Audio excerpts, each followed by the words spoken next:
So here's my dumbass filming a video for the Lakers Magic game tonight, partially celebrating the fact that the Lakers beat a team that might not even be in the play-in this year. And James Harden is traded to the Clippers.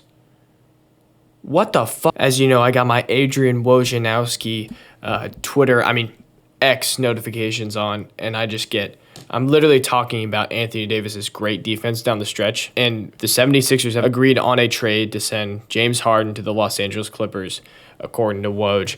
I don't even know what it's for, but Tyrese Maxey has been great to start this season, but I didn't think James Harden was going to be traded now. I thought it'd be in like a month because Daryl Morey would just wait for the perfect package that doesn't exist. Damn, man. We kind of knew that this was going to happen. I was talking about the Clippers in a way in which they didn't have James Harden when I was doing my Western Conference prediction video. Go watch that if you haven't yet, because it's probably going to be incredibly wrong now. But to spoil it, if you haven't watched it, I put the Clippers as my 10th seed.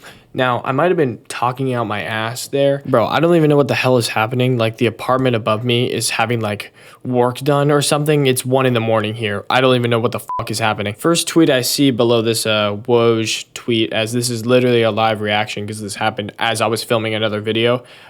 Who's stopping them? James Harden, Russell Westbrook, Paul George, Kawhi Leonard in the picture. The fact that it's not 2019 anymore, I need to know what the Clippers gave up for Harden. I'm just going to take a guess. It's probably like a first rounder, Terrence Mann, who hasn't been getting consistent minutes. It's probably because of this. Robert Covington, maybe. I was going to film a video, I did film a video, I should say, about talking about Harden trades 2 weeks ago, and I was like, it was before the rumors had restarted and Harden wasn't showing up to training camp and stuff. It was more just me discussing the fact that Harden might went out towards the trade deadline. And so I was analyzing some trades from Bleacher Report, stuff like that, on what the best deal for Harden was. And I said that the best deal in that video that I didn't release, I said the best deal would be the Clippers, not for the Sixers, but for James Harden himself, because he's said multiple times through his agent, I guess, that he wants to be on the Clippers. For whatever reason, the Clippers are just pushing all of their chips in, every single one of them, in on a Harden, Paul George, Kawhi Leonard, Russell Westbrook, quadruple, I guess. I can't even. Does Russell Westbrook, is it a trio? How much help does Amir Coffey need, man? Let's be realistic, though. This Clippers timeline is the next 2 years. It's the next 2 years, and then this team is done, over with, because Kawhi Leonard's just going to deteriorate more and more as he gets older.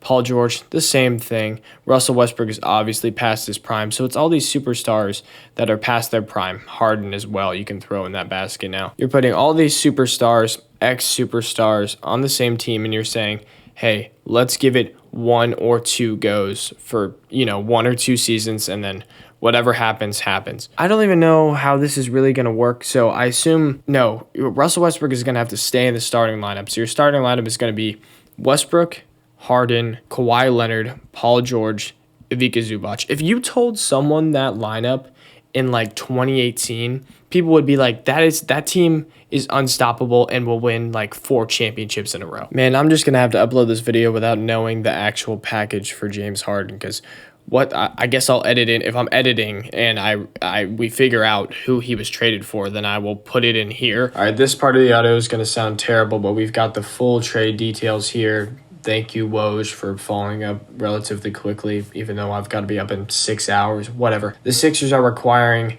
Marcus Morris, Nicholas Batum, Robert Covington, KJ Martin, multiple draft picks, and a pick swap for James Harden, PJ Tucker, and Philippe Petrusev. I don't know how to pronounce that. I don't even know if he's gotten minutes this year. No Terrence Mann, no Amir Coffey, no Terrence Mann. I know that the Clippers were hesitant in giving him up, but no Terrence Mann? Why is Terrence Mann not in this deal? They couldn't get a nice young player, a nice young piece. The Sixers couldn't get Terrence Mann in this deal. For James Harden, I know I was just trashing on him, but he's still James Harden. He still can be an all-star if he plays consistently and doesn't hate his team by the end of the season, which is two very big ifs, I guess. I now realize that.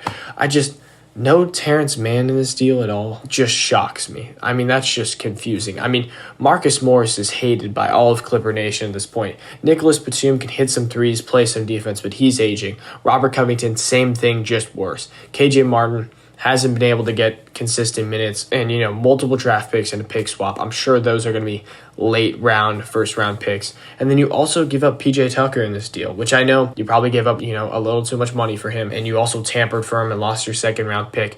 But, he was a piece that was playable. You started him for most of last season. You were starting him this season. James Harden, PJ Tucker for Marcus Morris, Nicholas Batum, Robert Covington, KJ Martin. Like, if I told you that 3 years ago, you'd be like, that is the craziest fleece of all time. And honestly, I can't help but think that the Clippers won this deal. You can't even argue with this deal. They're buying in, right?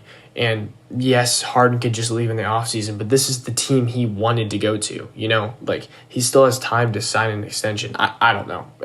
Pass me, take it away. But my initial reaction is, I don't want to say, oh, this was bound to happen, but I mean, this has been theorized. This has been, rumored. That's the word I'm looking for months now. I guess, months, like 3 to 4 months, whenever James Harden was in China and when Daryl Morey's a liar and I will never play for blah, blah, blah ever again. Look, bro, at some point, you got to realize, like, you're the problem.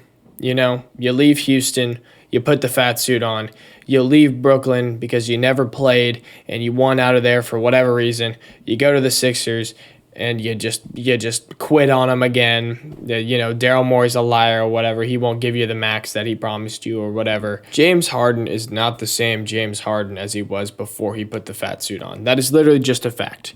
Post-fat suit James Harden is significantly worse than pre-fat suit James Harden. That is literally, there is not a single argument in the world that can convince me that that is not true. He's far more inconsistent. He's been trying to play a different role. I get it. He's been playing more point guard for the Sixers. I understand that. But they were leaning on him in the playoffs, and he didn't show up outside of 2 games. Like, at some point, he's just not the player he used to be. And maybe the Clippers can pull it out of him because he'll be playing with Westbrook again. He played with him at the Rockets, and we saw how that went. I mean, it's championship in the next 2 seasons or total bust for the Clippers. Total bust. Man, if I was a Clippers fan, I don't know how I'd feel about this. Fucking crazy, man. I guess y'all won't get that video about the Magic and the Lakers. What the fuck? Anyway, y'all take care. That was crazy. Yeah, 1 in the morning. Why this late? Have a good one. And I will never be a part of an organization that he's a part of. Let me say that again. Daryl Morey is a liar, and I will never be a part of an organization that he's a part of again. Thank you, man.